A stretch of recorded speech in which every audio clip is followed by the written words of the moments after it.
الحمدللہ رب العالمین الصلاۃ والسلام علی رسولہ الکریم وعلی آلہ واصحابہ اجمعین اما بعد فاعوذ باللہ من الشیطان الرجیم بسم اللہ الرحمن الرحیم۔ شروع کرتی ہوں اللہ رب العالمین کے نام کے ساتھ جو بڑا مہربان اور رحم فرمانے والا ہے۔ محترم و معزز سامعین کرام، السلام علیکم ورحمۃ اللہ وبرکاتہ۔ آج ہماری جو گفتگو کا موضوع ہے جاہلیت کا بگاڑ تاریخ کے جھروکوں میں۔ تاریخ کے صفحات مجھے اور آپ کو بتاتے ہیں کہ انسانی مختلف تہذیبوں نے مختلف اپنے نظریات، اپنے خیالات اور اپنی تصورات کے مطابق انہوں نے اس دنیا کو بنانے کی کوشش کی، اس کے قوانین کو چلانے کی کوشش کی، اس میں مختلف طریقے سے اس میں چینجنگ کرنے کی کوشش کی، مگر جہاں انسانی دماغوں نے اپنا کام کرنا شروع کر دیا، ان کے نظریات نے یہاں گردش کرنا شروع کر دیا، وہاں بگاڑ نے اپنی راہ لے لی۔ اسی کے سلسلے میں ہم بڑی تفصیل کے ساتھ ہم کل والی کلاس میں دیکھ چکے ہیں کہ جہاں رومی، یونانی اور رومی تہذیبوں نے کتنا بڑا بگاڑ اس دنیا کے اندر پیدا کیا۔ وہ ان کے اپنے نظریاتی اور تصوراتی وہ اصول و ضوابط تھے جو اس دنیا کے اندر وہ جاری کرنے کی کوشش کر رہے تھے۔ سامعین کرام، یہ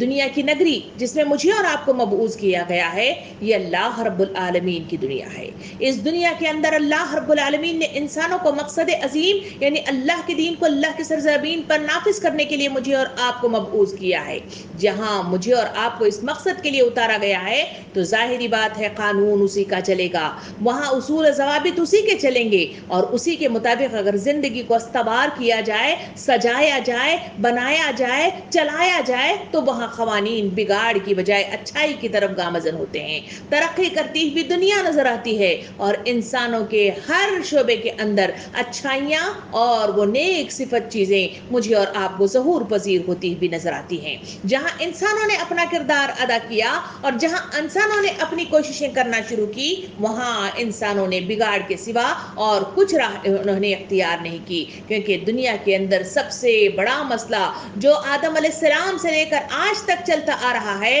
ہر تہذیب، ہر قوم، ہر ملک اور ہر قبیلہ اور ہر بستی کے اندر لوگ یہ چاہتے ہیں کہ مرد اور عورت کے تعلق کو کس طرح قائم کیا جائے۔ اس کے لیے وہ تمدن کی سنگ بنیاد کو مختلف اپنے تصوراتی بنیاد پر اسے بنانا چاہتے ہیں، جبکہ سنگ بنیاد اس تمدن پر قائم مقام ہے جسے اللہ رب العالمین نے قرآن مجید اور احادیث کریمہ اور رسولوں کے ذریعے سے مجھے اور آپ کو وہ طریقہ سکھایا اور بتلایا ہے۔ اسی کے لیے بگاڑ میرے اور آپ تک آیا۔ یہی بگاڑ کو جہاں اللہ کے قوانین کو جنہوں نے ماننا نہیں قبول کیا، اور اسی کے نتیجے میں جو بگاڑ آیا، قرآن اور احادیث اسے جاہلیت کے نام سے یاد کرتے ہیں، اور یہی وہ جاہلیت ہے جو انسانوں کو تباہی و بربادی کے دہانے پر لے آتی ہے۔ آئیے آج ہم مزید آگے بڑھتے ہوئے تاریخ کے جھروکوں میں جھانک کر دیکھیں کہ وہ کون سے کیا تہذیبیں تھیں جو اس دنیا میں وجود میں آئیں، تو انہوں نے کس طرح سے اس دنیا کو تہس نہس کر کے رکھ دیا۔ انسانوں کی اس نگری کے اندر انسانوں کے ذہنوں کو، ان کے تصورات کو، ان کی اخلاقی قدروں کو انہوں نے کس طرح سے پامال کر دیا، اور انسان اس شیطانی حربوں میں ملوث ہونے کے نتیجے میں پوری دنیا کو گناہوں سے انبار بنا کر اس کے آگے جمع ہوا کھڑا ہوا مجھے اور آپ کو نظر آتا ہے۔ سامعین کرام، رومی تہذیب کا ہم نے بڑی تفصیل کے ساتھ مطالعہ کیا۔ اس مطالعے کے ذریعے سے ہمیں اور آپ کو معلوم ہوا کہ وہاں عورت کو کون سی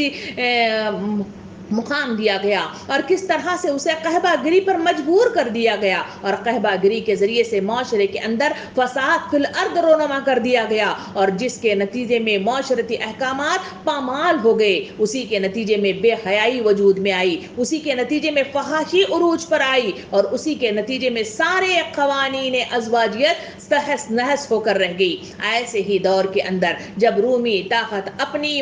نتیجے پر، اپنے بگاڑ کے نتیجے میں پابند خاک ہونے پر اتر آئی، تو اس وقت حالات نے کروڑ بدلے، اور ایسے ہی حالات میں مسیحت نے اپنا سکہ جمانا شروع کر دیا، اور مسیحت نے عروج پر آنا شروع کر دیا، اور اس کے ساتھ ہی وہ پوری تہذیبوں پر اپنا غلبہ اس نے اختیار کر دیا۔ تو مسیحت کیا تھی؟ اس نے کیا کیا؟ آئیے اس کو دیکھتے ہیں۔ اول مسیحت جب عروج پر آئی، کلیسا وجود میں آئے، تو وہاں انہوں نے سب سے پہلے پہلے اول بہت بہترین کام کیا. ان کے بہترین کام کو مطلب دیکھ کر اش کیا جا سکتا ہے. انہوں نے پہلا جو کام کیا کہ معاشرے کے اندر پھیلی ہوئی بے حیائی اور بے پردگی کو بالکل مطلب جو ہے اس کا خاتمہ کر دیا. اور پھر انہوں نے فواہشوں کا جو انبار مطلب لگا ہوا تھا, جو بازار لگا ہوا تھا, وہ سارے کے سارے فواہشی اڈوں کا خاتمہ کر دیا, فواہش کا خاتمہ کر دیا. عریانیت کو زندگیوں سے نکال کر باہر پھینک دیا گیا. اور پھر قہبہ گری جس کے گرد مطلب جو ہے مردوں کا ایک چھتا سا لگا رہتا تھا, وہاں پر ہی قوانین بنتے تھے, وہاں پر سے ہی قوانین مطلب جاری کر دیے جاتے تھے, وہاں ہر قسم کا فیصلہ رونما ہوتا تھا. ویسے قہبہ گری کے تمام مطلب جو ہے اڈوں کو اس مسیحت نے بند کر دیا, اور طوائف اور مغنیہ کو بالکل پوری طرح سے انہیں قریب لے آ کر باقاعدہ طور پر ان سے توبہ کروائی, اور انہیں اللہ کی طرف رجوع ہونے کی طرف انہیں مطلب جو ہے تیار کر دیا. سامعین کرام, یہ بڑا کام تھا. پورے معاشرے کے اندر ایک صدیوں سے چلی آئی ہوئی ایک تہذیب جس میں برائیاں تھی اور جس میں بہت زیادہ مطلب جو ہے فواہشی موجود تھی, تو ایسے معاشرے کے اندر نیکیوں کو رواج دینا اور نیکیوں کو مطلب جو ہے پورے معاشرے کے اندر چلتا پھرتا کرنا کوئی آسان کام نہیں تھا. انہوں نے مسیحیت نے یہ کام بڑے مطلب جو ہے زور و شور کے ساتھ کیا, تو ایک مطلب جو ہے ڈنڈے کے زور پہ. وہ ان کا ڈنڈا کیا تھا؟ وہ ہے انتہا پسندی تک پہنچ کر انہوں نے اس کو ختم کرنے کی کوششیں کی تھی. وہ خاتمہ کیا تھا؟ انہوں نے کیا انتہا پسندی کی؟ آئیے تاریخ کے جھروکوں میں جھانک کر دیکھیں. ان برائیوں کو ختم کرنے کے لیے انہوں نے دو قسم کی انتہا پسندی پر انتہا پسندی کی حد تک انہوں نے اس کو رائج کرنے کی کوشش کی. اور ان کی انتہا پسندی سب سے پہلی یہ تھی کہ انہوں نے خواتین کو مطلب جو ہے موضوع بحث بنایا, اور ان کے سلسلے میں کہا کہ یہ عورت ذات ذلت کی حد تک معاشرے کی عزت اور وقار کو ختم کرنے والی ہے, اس وجہ سے اس کا خاتمہ ہی مطلب جو ہے سرے سے ہونا چاہیے. اس وجہ سے انہوں نے پوری نسل خواتین کو یعنی مطلب جو ہے زنانی طبقے کو انہوں نے پوری طرح سے اسے ذلت و خوار کر دیا. انہوں نے باقاعدہ طور پر معاشرے کے اندر موجود لوگوں کے اندر یہ پرچار کرنا شروع کر دیا تھا اس برائیوں کو روکنے کے لیے کہ عورت گناہ کی ماں ہے اور برائی کی جڑ ہے. انہوں نے پرچار کیا کہ عورت گناہوں کی تحریک کا سرچشمہ ہے اور جہنم کا دروازہ ہے. انہوں نے یہ بھی کہا عورت کے سلسلے میں کہ انسانی زندگی میں تمام مصائب کا آغاز عورت ہی سے ہوتا ہے. انہوں نے عورت کے تعلق سے یہ بھی پرچار کرنا شروع کر دیا کہ عورت کو عورت ہونے پر شرمناک مطلب جو ہے حد تک اسے شرم آنی کافی ہے, اور یہ بھی کہا کہ عورت کو اپنے حسن جمال پر شرم آنا چاہیے کیونکہ وہ شیطان کا سب سے بڑا ہتھیار ہے. اور عورتوں کو یہ باقاعدہ طور پر انہیں تعلیم دی جانے لگی, ان کو تلقین کی جانے لگی کہ تمہیں دائماً طور پر یعنی ہمیشہ کفارہ ادا کرتے رہنا چاہیے کیونکہ وہ تم لوگ دنیا پر لعنت ہو اور مصیبت لانے والی مطلب جو ہے ایک شے ہو. سامعین کرام, یہ وہ مطلب جو ہے پرچار تھا جس کے ذریعے سے معاشرے کے اندر عورت کی جو عزت تھی وہ پہلے سے ہی رومی مطلب جو ہے سلطنت یا رومی تہذیب کے اندر تمام ہی خمخواہ ہو گئی تھی. مگر ایسے حالات میں بھی انہوں نے جس پرچار کے ساتھ عورت کو موجب الزام ٹھہرایا کہ برائیوں کی جڑ یہی عورت ہے, فتنوں کی جڑ یہی عورت ہے, تباہی کی جڑ یہی عورت ہے, گناہوں کی جڑ یہی عورت ہے, اس پرچار کے ساتھ ہی اسے ذلیل کرتے ہوئے ایک کونے میں پھینک دیا گیا. مختلف لوگوں نے مختلف نظریات کے تحت اس کے سلسلے میں مختلف کوٹیشن پیش کیے ہیں. ایک مطلب جو ہے ائمہ مسیحت جس کا نام ترتولیان ہے, وہ کہتا ہے عورت کے متعلق یہ کہتا ہے کہ وہ شیطان کے آنے کا دروازہ ہے, وہ شجر ممنوعہ کی طرف لے جانے والی خدا کے قانون کو توڑنے والی اور خدا کی تصویر اور مرد کو غارت کر دینے والی تصویر ہے, تو وہ عورت ہے. اس نے کے علاوہ ایک اور مسیحی ولی تھا جس کا نام تھا کرائی سوسم, اس نے بھی مطلب جو ہے اپنے کوٹیشن میں یہ ظاہر کیا ہے کہ عورت یہ ناگزیر برائی ہے اور ایک پیدائشی وسوسہ ہے, ایک مرغوب آفت ہے, ایک خانگی خطرہ ہے, ایک غارت گر دل ربا ہے اور ایک آراستہ مصیبت ہے جو انسانوں پر لاد دی گئی ہے. سامعین کرام, یہی وہ نظریہ تھا جس کے نتیجے میں پہلا کام انہوں نے عورتوں کو اتنا ذلیل کر دیا کہ اس کے قریب بھی جانا, اس کو طرف دیکھنا, یہ بھی مطلب جو ہے لوگوں کے